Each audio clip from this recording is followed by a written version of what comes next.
Für die Fraktion der Allianz der Liberalen und Demokraten für Europa hat nun Kollege De Gutis für 2 Minuten das Wort. Bitte. Thank you, President. Norėčiau pritarti pranešėjui, kad jei siekime pagerinti žvejybos pramonės sektoriaus ekonominę padėtį, turime pateikti visus pasiūlymus galinčius prie to prisidėti tiek artimiausioje ateityje, tiek ir peržiūrint priemonės skirtas pasiekti esminių pokyčių per vidutinės trukmės ar ilgą laikotarpį. Kadangi šis sektorius yra labai jautrus objektyvių gamtos sąlygų poveikiui, privalome sukurti sistemą, galinčią kompensuoti nuostolius, patiriamus dėl objektyvių nuo mūsų nepriklausančių priežasčių.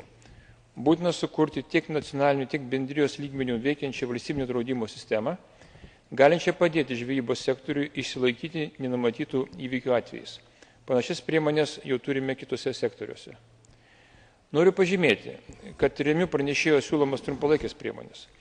Kalbant apie ilgalaikės priemonės, svarbiausia pakankamai investuoti į mokslinių tyrimų pagrindų programą žvejybos sektoriuje, ypač siekiant sustiprinti energetinį efektyvumą. Europos žuvininkystės fondas turi toliau teikti pagalbą žvejybos laivynų atnaujinimui ir modernizavimui. Šia prasme norėčiau atkreipti dėmesį, jog turi būti išsamei atsižvelgta į pasiūlymus pateiktus ankstesnėse Europos parlamento rezoliucijose. Ačiū.